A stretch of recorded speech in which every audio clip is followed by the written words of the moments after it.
Attention everybody, attention. We have completed our vote for our new school name. We are very excited to announce the name of our new school. Of course, we have many steps to go until it is official, but for now, today's vote revealed that we will be putting forward this candidate for our school name. Roland Hayes! All right, Roland Hayes. Roland Hayes is by far the winner today. It's a great day here at our school. And thank you everybody for participating in this vote. Thanks everybody and have a great weekend. And that's it. Good job.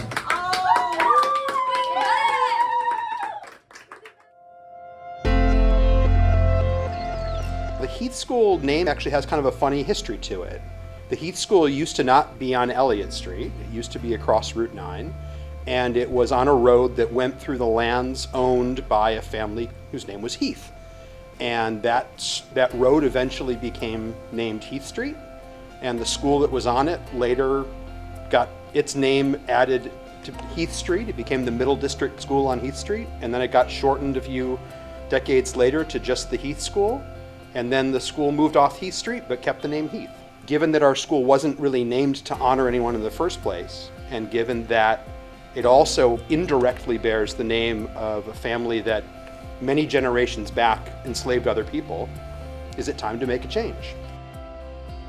I knew then that we needed to do something about it. There was no choice. It's not like we pick and choose the kind of work we want to do in a district when it comes to social justice work, when it comes to equity work, and this feels like a real equity issue. We want our kids to feel very good about the schools that they come into. They're formative places, and the name of the school should speak to that experience. Now, what time are we doing this? We knew it was time to start to gather those names. And in our process, we had 32 or 33 names submitted from the community.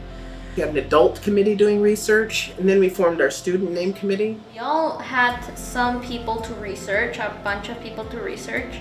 And we each researched each person, we made our notes, and then we would go around and say our opinion on why someone should or should not pass. They must have impacted the community positively.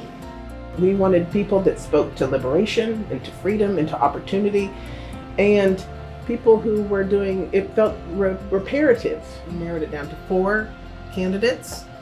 Ruth Batson, the founder of Metco, John Wilson, an artist here in Brookline, very beloved, and then Ellen and William Craft, 2 abolitionists here and escaped slaves, and then Roland Hayes.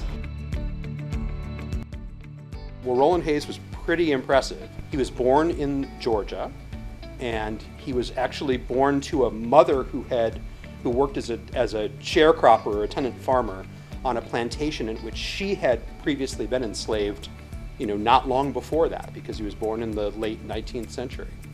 And growing up, he fell in love with music and ultimately fell in love with opera. And he had a very difficult time getting anyone to let him give concerts.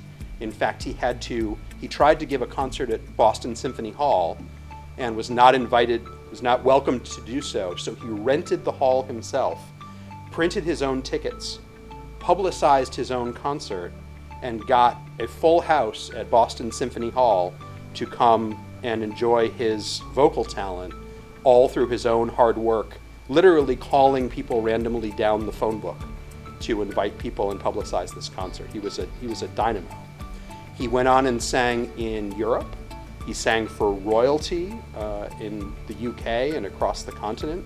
He sang for and converted and won over hostile audiences in places like pre-World War II. And then he came back here as an accomplished singer, and he settled in Brookline. And he later commented that of all the places around the world that he had been and spent time, Brookline was where he was happiest, and this is where he settled and spent the last several decades of his life.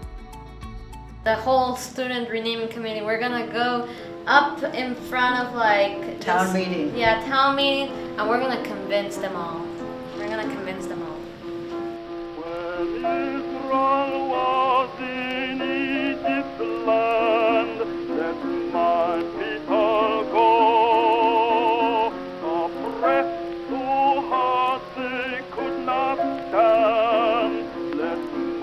people